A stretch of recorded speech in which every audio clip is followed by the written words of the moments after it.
कक्षा 9 के सभी विद्यार्थियों को नमस्कार। विद्यार्थियों, आज अपन एक्सरसाइज 1.3 के जो बाकी शेष क्वेश्चन बचे हुए थे उन क्वेश्चनों की अपन चर्चा करेंगे। कल की वीडियो के अंतर्गत मैंने आपको पहला, दूसरा और तीसरा क्वेश्चन बता दिया था।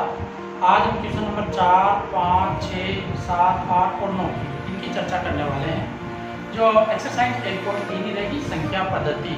ध्यान रखें, संख्या पद्धति तो अपने लिए महत्वपूर्ण टॉपिक है, इसका अपन आसानी से सोल्यूशन निकाल देंगे। चलो देखिएगा, आपका क्वेश्चन नंबर 4 है, जिसमें आपसे क्या कहा गया है, पढ़िएगा। 0.9999 अर्थात अपने को संख्या दे रखी है, ध्यान से देखिए 0.9999 और डॉट ये संख्या अपने को दे रखी है। तो P बटा Q के रूप में अपने से कहा है, P बटा Q के रूप में व्यक्त कीजिए। क्या आप अपने उत्तर से आश्चर्यचकित हैं? तो सबसे पहले तो अपन इसको P बटा Q के रूप में व्यक्त करते हैं। अब किस तरीके से इसको P बटा Q के रूप में व्यक्त कर सकते हैं या प्रदर्शित कर सकते हैं, तो अपन क्या करें, इसका हल निकालने के लिए सबसे पहले माना, क्या माना कि ये जो संख्या है वो x के बराबर है। तो x बराबर 0.9999 और डॉट लगा के हम आगे तक जोड़ेंगे और उसको समीकरण नंबर 1। अब समीकरण 1 है, इसके दोनों पक्षों को, क्योंकि हमें एक अंक लेना है, यहाँ पे देखिए इधर ले लीजिए, तो समीकरण 1 के दोनों पक्षों को 10 से गुणा कर दो। पक्षों को 10 गुणा करने पर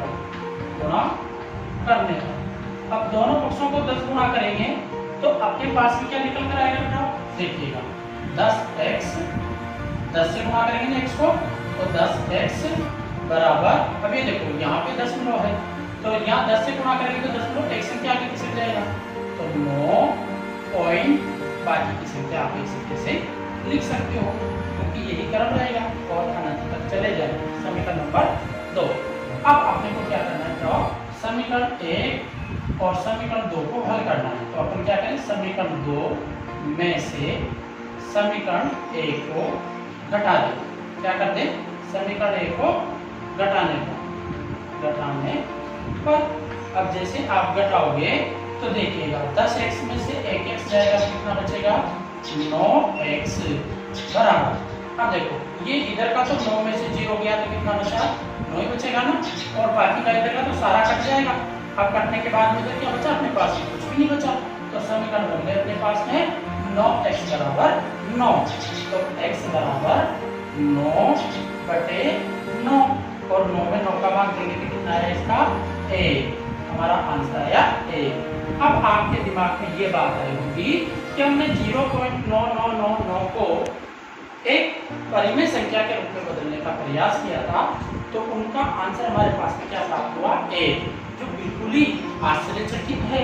क्यों, क्योंकि भिन्नात्मक रूप में आना चाहिए। अब 1 का तो कैसे इसका सॉल्यूशन, तो ये हमारे दिमाग में आना चाहिए कि ये 1 क्यों आंसर आया। अब देखो क्वेश्चन में आगे आपसे क्या कहा था, क्या आप अपने उत्तर से आश्चर्यचकित हैं? हाँ, हमारे उत्तर से हम आश्चर्यचकित हैं, जो भिन्नात्मक रूप में नहीं आया, 1 प्राप्त हुआ। अपने अध्यापक और कक्षा के सहयोग के साथ उत्तर की सार्थकता पर चर्चा कीजिए। तो हम क्या चर्चा कर सकते हैं इस पे, क्योंकि ये जो उत्तर अपना आया है, आंसर आया है 1, ये तो बिल्कुल सत्य है, क्योंकि सवाल उसी मेथड से हमने किया है, तो ये तो सत्य है। परंतु ऐसा क्यों हुआ, अब इसके लिए अपन ये कह सकते हैं कि जो हमारे को दी गई संख्या थी 0.999999 अनंत तक जा रही है और इसके बाद में डायरेक्ट कौन आ रहा है, 1। तो हम ये समझ गए कि जो संख्या रेखा होती है, उस संख्या रेखा पे अगर 0.999 की बात की जाए और 1 की बात की जाए तो इनके बीच में कोई भी ऐसी संख्या नहीं आती है, इसलिए इसको लगभग हम किसके अनुरूप मान सकते हैं, 1 के अनुरूप मान सकते हैं, इसलिए इसका आंसर 1 होगा। तो ये आपका क्वेश्चन नंबर था हमारे पास में, क्वेश्चन नंबर 4। बहुत ही अच्छा क्वेश्चन है, आप इसको आसानी से समझ सकते हैं। ठीक है, अब अपन क्वेश्चन नंबर 5 की चर्चा करते हैं। देखिए क्वेश्चन नंबर 5। क्वेश्चन नंबर 5 में आपसे कहा है कि 1/17 के दशमलव प्रसार में अंकों के पुनरावृत्ति खंड में अंकों की अधिकतम संख्या क्या हो सकती है। अपने उत्तर की जांच करने के लिए विभाजन क्रिया भी कीजिए। अब अपने से ये कहा है कि क्वेश्चन नंबर 5 के अंतर्गत कि 1/17 ये अपने को दिया है, ठीक है, कि दशमलव प्रसार में अंकों की पुनरावृत्ति खंडों में अंकों की अधिकतम संख्या क्या होगी। तो हमें इसका दशमलव प्रसार निकालना है 1/17 का। अब इसका दशमलव प्रसार अपन निकालें तो किस तरीके से निकालेंगे, भाग विधि से। तो हम यहाँ पे लिखेंगे भाग विधि से दशमलव प्रसार, विधि से दशमलव प्रसार। अब देखिए बेटा इसका प्रसार कैसे निकालेंगे, 1 में भाग देंगे अपन किसका, 17 का। अब यहाँ पे आपको थोड़ा सा ध्यान से समझना है, ठीक है।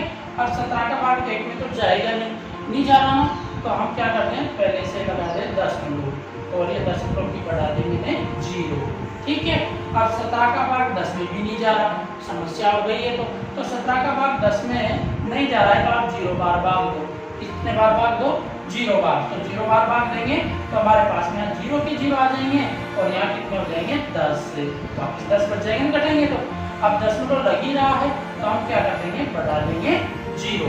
अब 17 का भाग किसमें देंगे, 100 में। अब 17 का भाग आप 100 में दोगे तो आपके पास में लगभग 5 बार ही भाग चला जाएगा। अब 5 बार देंगे तो 7 पंजे 35 और 5 और 3 8 85, 17 पंजे कितने हो गए 85।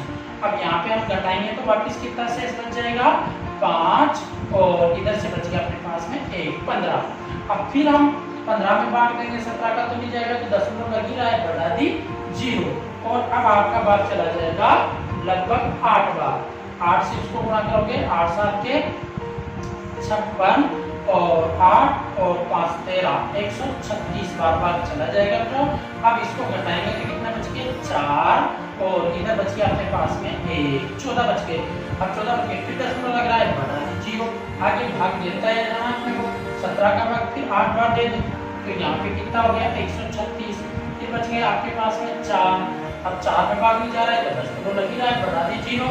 7 दूनी की 34 2 बार, ये 34 आ गया। अब बच गए अपने पास में कितने, यहाँ पे 6, ठीक है ना। अब 6 बच गए तो दशमलव 60 हो गए।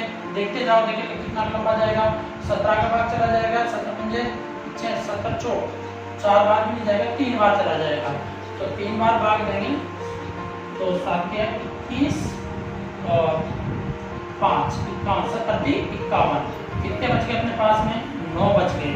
अब 9 में फिर ये हो गए कितने 90 में फिर 17 का भाग देंगे तो अपने पास में कितनी बार चला जाएगा, यहाँ पे इस संख्या को मैं यहाँ लिख देता हूँ और ये 90 और 17 का भाग देंगे 90 में तो अपने पास में चला जाएगा 7 पंजे 85 5 बार और यहाँ पे ये 85। फिर कितने बच गए अपने पास में शेष पर 5 और 5 बच गए, दशमलव लग रहा है, बढ़ा दी 0 50 हो गए। 50 में भाग जाएगा 7 दूनी की 34 2 बार, फिर ये 34 और हमारे पास में बच गए कितने 16, ठीक है। देखो अभी तक ये संख्या नहीं आ रही है, 1 बचना चाहिए शेषफल में, वहां तक अपने को भाग देना है, ये ध्यान रखना है। अब फिर इसमें भाग देंगे तो वही दशमलव बढ़ाकर 0 लगा देंगे और 17 का भाग 160 में देंगे तो लगभग अपने पास में 8 बार चला जाएगा, 9 बार चला जाएगा और 70 नाम के हो जाएंगे 9 7 के 63 के 3 और 9 और 6 9 और 6 15 153। तो अपने पास में यहाँ से बच गई थी वापिस 7। जब तक एक शेषफल नहीं आएगा तब तक अपन भाग देते रहेंगे, ये ध्यान रखना। तो फिर दशमलव लग रहा है, बढ़ा दी 0 70 हो गए। अब 70 में भाग देंगे तो 70 के 51 और 70 चौक हमारे पास में हो गए 7 चौक 68 तो 4 बार भाग चला जाएगा, 70 चौक 68 हो जाएंगे। फिर बच गए हमारे पास में कितने 2, तो ये 2 को मैं फिर इधर लिख देता हूँ भाई, ध्यान रखना ये 2, ठीक है ना। तो यहाँ 2 बचेंगे और दशमलव की 0 20 हो जाएंगे, फिर 20 में यहाँ लिख रहा हूँ देखने के लिए, ठीक है ना। फिर 17 का भाग चला जाएगा 1 बार तो 17 एकम 17 बच गया कितना 3, अभी भी 1 नहीं आ रहा शेष पर। तो फिर दशमलव लग रहा है, बढ़ा दी 0 30 हो गए और 17 का भाग 30 में देंगे तो 17 एकम 17। फिर बच गया अपने पास में देखिए यहाँ से 3 और इधर बच गया 1 13। अब फिर दशमलव लगा देंगे तो दशमलव लग ही रहा है, बढ़ा दी 0 और 17 का भाग अब 130 में अपने पास में लगभग चला जाएगा। कितनी बार ले सकते हैं 17 का भाग 7 बार, 7 के 49 देखिए 7 बार देखिए देखो 7 के 49 9 और 7 और 4 हो गए अपने पास में 11 119। तो यहाँ पे बच गया 1 और इधर बच गया 11 बच गया अपने पास में शेष। ठीक है, अब 11 बच रहे हैं अभी भी, तो दशमलव लग ही रहा है, बढ़ा दी 0 110 हो गए। 110 में 17 का भाग देंगे तो 17 85 70 हो गए अपने पास में। 6 बार देखे देख लो 6 7 थे 42 2 और 6 और 4 10 102 बच गए हमारे पास में वापस 8। तो ये हो गए 80। अब 80 को मैं वापस यहाँ लिख रहा हूँ, ध्यान से देखते जाना, बहुत लंबा भाग जा रहा है। 80 को यहाँ लिखेंगे तो 17 में भाग देंगे अपने पास में 34 68 4 बार, तो ये 68। यहाँ पे अपने पास में बच गए कितने 2 और इधर से बच गए अपने पास में 1 12 से इसका बच गए। ये 12 के बाद में यहाँ पे 0 लगा देंगे क्योंकि दशमलव लगा हुआ है, तो 120 में भाग जाएगा अपने पास में 120 में भाग चला जाएगा अपने पास में 102 और कहने का मतलब 6 7 7 के 49 नहीं 6 7 यानी 7 बार दोगे तो 119। यहाँ पे कितना जाएगा 119, 17 7 119, तो बचा कितना शेषफल 1। अब चलो अपनी बात आ गई, जो हमने यहाँ देखिए 1/17 था ना, तो शेषफल के रूप में कितना बच गया 1 बच गया, तो 1 आ गया अपना शेषफल। तो इसका मतलब इस भाग देते देते अब वापिस पुनरावृत्ति की प्रक्रिया होगी आगे भी, यही प्रोसेस आगे भी चलता रहेगा। तो अपने को तो यहाँ तक भाग देना था, ये अपने से क्वेश्चन में पूछा गया है कि कहाँ तक आप इसका प्रसार कर सकते हो, तो यहाँ तक प्रसार कर सकते हैं। इसके बाद में तो अंकों की क्या होगी पुनरावृत्ति होगी। तो कितने अंक है तीनों, यहाँ से देखिए 1 2 3 4 5 6 7 8 9 10 11 12 13 14 15 16। तो हमारे पास में 16 अंकों के बाद में पुनरावृत्ति होगी। 16 अंक के बाद पुनरावृत्ति या आवर्ती क्या होगी अपने पास में 16 के बाद में आवर्ती होगी। तो ये हमारा आंसर होगा क्वेश्चन में जैसा कहा गया है। आप क्वेश्चन को एक बार और ढंग से सुनिए, अपने उत्तर की जांच करने के लिए विभाजन क्रिया कीजिए, ये उत्तर को जांच करने के लिए अपने विभाजन की प्रक्रिया अपनाइए। इस प्रकार से आपका क्वेश्चन नंबर 5 भी समाप्त होता है। अब क्वेश्चन नंबर 6 की तरफ चलते हैं। क्वेश्चन नंबर 6 में आपसे क्या कहा गया है समझिएगा, P/Q Q not equal to 0 के रूप की परिमेय संख्याओं के अनेक उदाहरण लिख लीजिए जहां P और Q पूर्णांक है। अर्थात अपने से कहा है क्वेश्चन नंबर 6 के अंतर्गत कि P/Q और Q नॉट इक्वल टू 0 के रूप की परिमेय संख्याओं के अनेक उदाहरण लेने हैं। तो हम अनेक उदाहरण ले सकते हैं, जैसे 2/7, हाँ, तो यहाँ पे ले लिया 1/5 या यहाँ पे ले लिया 9/10। इस तरह के हम उदाहरण ले सकते हैं। ये सब परिमेय संख्याओं के उदाहरण हैं। अब इनमें क्या कहा है, जहाँ P और Q पूर्णांक है जिनका एक के अतिरिक्त अन्य कोई उभयनिष्ठ गुणनखंड नहीं है, एक के अतिरिक्त अन्य कोई उभयनिष्ठ गुणनखंड नहीं है और जिसका शांत दशमलव निरूपण प्रसार है। क्या आप यह अनुमान लगा सकते हैं कि Q को कौन सा गुणन अवश्य संतुष्ट करता है। अब देखो अपन ने ये उदाहरण लिए, इनमें ये देखना है कि कौन सा गुणन शांत को अपने को प्रदर्शित कर सकता है। 7 का भाग 2 में देंगे तो देखिएगा यहाँ पे अपने पास में कंडीशन हो जाएगी। 7 का भाग देंगे तो यहाँ पे सारा 10 बढ़ा दी 0, 7 दूनी 14 और बच गए अपने पास में यहाँ पे 6.0 7 7 के 49 और 8 बार 8 7 के 56 बच गए 4 40 हो गए और 7 चौक 28 7 बजे 35 और बच गए अपने पास में 5 50 हो गए 7 7 के 49 बच गया 1 और 10 में लगा देंगे तो 10 हो गया 7 एकम 7 बच गए अपने पास में 3 और 3 के बाद में देखो 21 हो गए 7 चौक 28 बच गए वापस 2। तो देखो इसमें तो ये प्रक्रिया अनंत तक चलती रहेगी। तो ये तो हमारे पास संख्या शांत है नहीं है ना शांत, क्योंकि इसका दशमलव प्रसार नहीं रुक रहा है, तो ये शांत नहीं है, शांत नहीं है।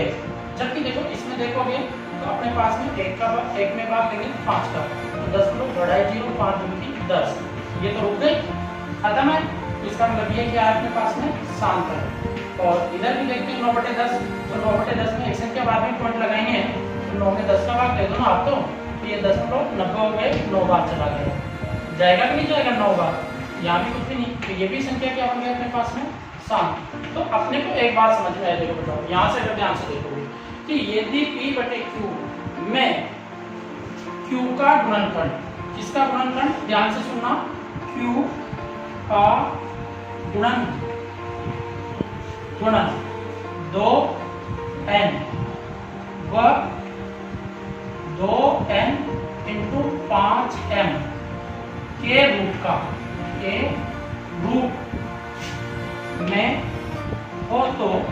हो तो वह संख्या शांत होगी।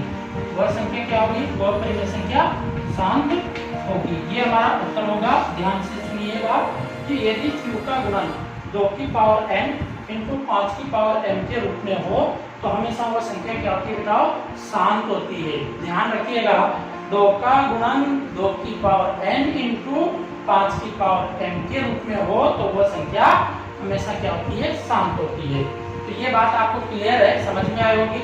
तो हम यहाँ पर बहुत सारे भिन्ने ले सकते हैं, और यदि उन भिन्नों के Q का मान जो नीचे वाला हर है, अंश बटे हर का गुणनखंड यदि 2 की घात n और 5 की घात m के रूप में हो तो वह संख्या हमेशा शांत होती है। तो ये आपका क्वेश्चन नंबर 6 था, जो आपको समझ में आया होगा। अब देखो क्वेश्चन नंबर 7 में आपसे क्या कहा गया है, समझना।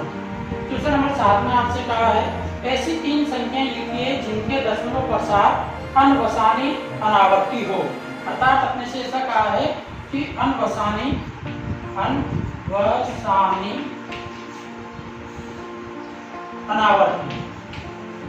अनावर्ती ऐसी संख्याओं के उदाहरण लिखने हैं, वो भी 3। तो बहुत ही सिंपल सी बात है, खूब सारे उदाहरण लिख सकते हैं। ये लो, आपको पहले बता चुका हूं मैं, 0.10 1 0 0 1 0 0 0 1 1 0 0 0 1। तो इस प्रकार से हम बहुत सारा लिख सकते हैं। 0.201 202 002 0002 और 000 इस प्रकार से और लिख सकते हैं। इसके अलावा और उदाहरण लिख लो आप, 0.180 180 0 18000 18000 इस प्रकार से अपन लिख सकते हैं 18। ठीक है ना। तो अपने पास में जो मैंने उदाहरण दिए हैं, ये सारे के सारे उदाहरण अनवसानी अनावर्ती है। कोई भी संख्या हमारे पास में आवर्ती नहीं है क्रम से। देखो यहाँ अगर इसका क्रम की बात करें कि 2 2 तो आ रहे हैं ना सर, अरे 2 आने से ही मतलब नहीं है बताओ। आपको यहाँ पे ध्यान देना है कि 2 हमारे पास में किस क्रम के अनुसार है, इनका क्रम सही तरह से नहीं है। कहने का मतलब किसी के बीच में 2 जीरो है, किसी के बीच में 3 जीरो है, किसी के बीच में 4 जीरो है, तो एक निश्चित क्रम नहीं है। तो निश्चित क्रम ना होने के कारण से इसको हम क्या कहते हैं, अनावर्ती संख्या कहते हैं। तो ध्यान रखना, अनवसानी अनावर्ती या अशांत संख्या। आगे बात समझ बैठाओ। अब देखते हैं आगे क्वेश्चन नंबर 8 में क्या है, परिमेय संख्याओं 5/7 और 9/11 के बीच 3 अलग अलग अपरिमेय संख्याएं ज्ञात कीजिए। के बीच में 3 अलग अलग अपरिमेय संख्याएं अपने को ज्ञात करनी है। ध्यान से सुनिए, यहाँ परिमेय संख्या नहीं कही है उसने, अपरिमेय संख्या ज्ञात करनी है आपको, अपरिमेय संख्या। तो अब इसको कैसे ज्ञात करें, सुनिए। सबसे पहले हम क्या करें कि 5 में 7 का भाग दे दें, तो इसकी तो पहले बीमारी खत्म कीजिए। तो 5 में 7 का भाग देंगे तो 0.50 हो गए, 7 35 7 7 के 49 बच गया अपने पास में 1 और दशमलव है 0, 7 एकम 7 बच गए अपने पास में 3 और 30 हो गए, 7 चौक 28 बच गए अपने पास में 2 और 20 हो गए, 7 दूनी 14 बच गए अपने पास में 6 और 7 8 के 56 और बच के अपने पास में 4 और 40 हो गए, 7 बजे 35, ये 35 बच के अपने पास में 5, ये 5 यहाँ निकालो, 5 आगे वापिस से 5 रहा, ठीक है ना। तो अपने यहाँ तक पहुँच गए, शेष पर वापिस वही संख्या अपने को प्राप्त हो गई और आगे भी यही चीज आती रहेगी इसके बाद में, ठीक है। इसी प्रकार से अपने को ये भी ध्यान देना है 9/11 का भी भाग देकर निकाल लेना है। तो 9 में किसका भाग देंगे हम, 11 का, तो 10 वही 0.90, 11×88 और बच के अपने पास में यहाँ से 2 और ये 0/20 हो गए, 11×11 बच के कितने वापस 9, तो हमारे पास में आ गई वापस 9 शेष। तो ये भी इस तरह से आगे चलता रहेगा। तो अब बेटा अपने को ये ध्यान देना है कि हमें इनके बीच, इस संख्या के बीच और इस संख्या के बीच की 3 अपरिमेय संख्या लिखनी है। 3 के आप अनंत लिख सकते हो, टेंशन मत लो। कैसे लिखते हो, खूब सारी है।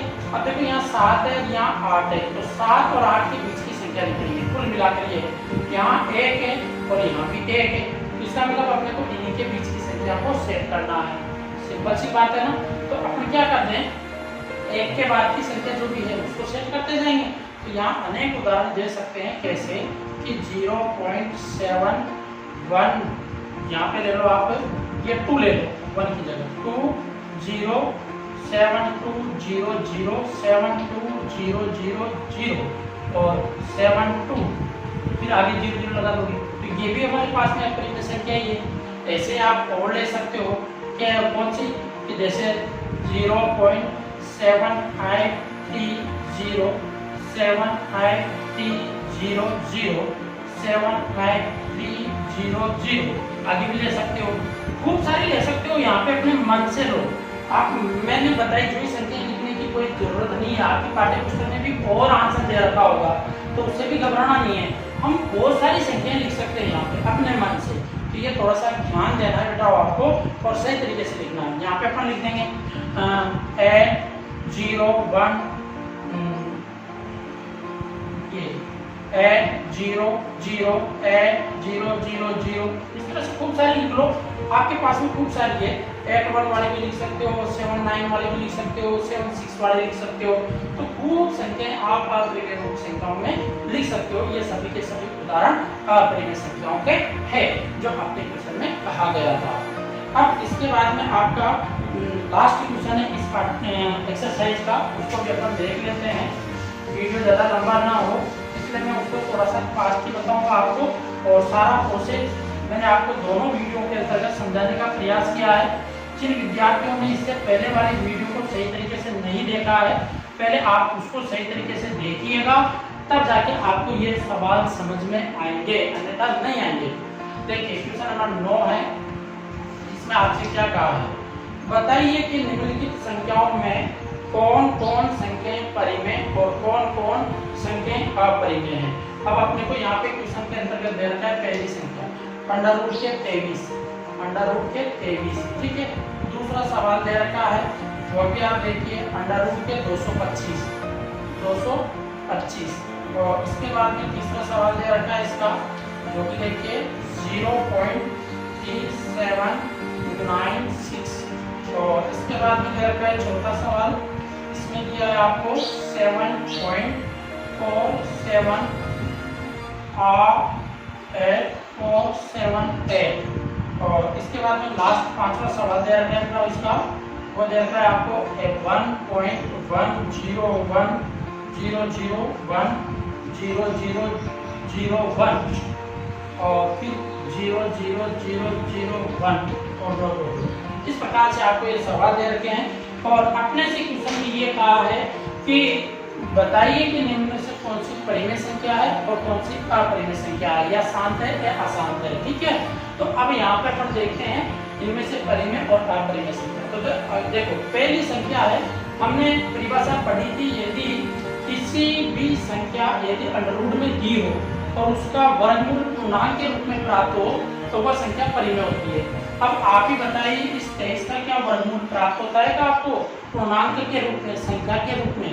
अब आपको देखने पर लगेगा कि 23 का तो वर्गमूल प्राप्त होता ही नहीं है। हाँ यहाँ 25 होते तो 25 का वर्गमूल तो हम 5 बता देते, पर यहाँ तो 23 है। अब 23 का तो वर्गमूल पूर्णांक में तो होता ही नहीं है संख्या में, तो इसलिए ये संख्या हमारे पास में क्या होगी, अपरिमेय होगी। कौन सी होगी, अपरिमेय। तो ध्यान रखना, क्यों, क्योंकि √23 का पूर्णांक में वर्गमूल विद्यमान नहीं है, वर्गमूल विद्यमान नहीं है, इसलिए हमारे पास में संख्या क्या होगी, अपरिमेय होगी। अब नीचे वाले क्वेश्चन की बात करते हैं, 225। अब 225 तो हमारे पास में इसका तो पूर्णांक में वर्गमूल निकलता है, और 225 का वर्गमूल निकलेगा आपके पास में 15। आप चेक कर लेना, 15 × 15 225 ही होते हैं, इसलिए 225 का वर्गमूल कितना होगा, 15। तो ये संख्या हमारे पास में क्या बन जाएगी, परिमेय संख्या है, ध्यान रखना। इसके बाद में देखिए, इसकी बात करते हैं, 0.37796 यही है ना। अब देखो, ये तो हमारे पास में इसका दशमलव प्रसार रुक गया, और जिन संख्याओं का दशमलव प्रसार रुक जाता है वो संख्या क्या कहलाती है, परिमेय संख्या कहलाती है।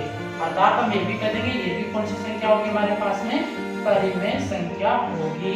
क्यों, क्योंकि इसका दशमलव प्रसार शांत है, दशमलव प्रसार शांत है, ठीक है ना। तो इसलिए ये संख्या क्या होगी हमारे पास में, परिमेय होगी। इसके बाद में देखिए, यहाँ पर भी अगर बात करोगे तो आपके पास में ये भी देखो, दशमलव प्रसार रुका हुआ है, तो दशमलव प्रसार रुका हुआ है तो ये भी क्या बन जाएगी आपके पास में, परिमेय संख्या। और आप इसका भी यही लॉजिक दे सकते हो। अब लास्ट क्वेश्चन है इसका 5वां, जिसमें 1.101001000100001 है। तो यह संख्या अपने पास में क्या है कि देखो निरंतर चल रही है, पुनरावृत्ति भी नहीं हो रही है, अनावर्ती है। तो ये संख्या कौन सी बन गई, अनवसानी अनावर्ती संख्या। इस कारण से ये संख्या हमारे पास में क्या कहलाएगी, अपरिमेय संख्या कहलाएगी। कौन सी कहलाएगी, अपरिमेय संख्या। तो ये भी आपको ध्यान रखना है कि ये इसका आंसर अपरिमेय, क्योंकि अनवसानी अनावर्ती संख्या है, इसलिए इसे अपरिमेय संख्या के रूप में प्रदर्शित किया जाएगा। तो बेटा आपको मैंने ये 1.3 के सभी क्वेश्चंस आपको मैंने बताया और अच्छे भी लगे होंगे, आपको समझ में भी आए होंगे। अगर ये सारी चीजें आपको, मेरी बात आप तक पहुंच पा रही है और अच्छे से समझ में आ रहा है, तो वीडियो को लाइक जरूर कीजिए, शेयर जरूर कीजिए, अपने दोस्तों तक भी इसको भेजिएगा, और चैनल को सब्सक्राइब करना ना भूलें। ये जरूर आपका सपोर्ट ही हमारे लिए आवश्यक है। लॉकडाउन में भी आपकी इतनी मेहनत करके आप तक शिक्षा को पहुंचाने का प्रयास कर रहे हैं, और सभी विद्यार्थियों को बहुत बहुत धन्यवाद जिन्होंने इस वीडियो को अंत तक देखा। Thank you.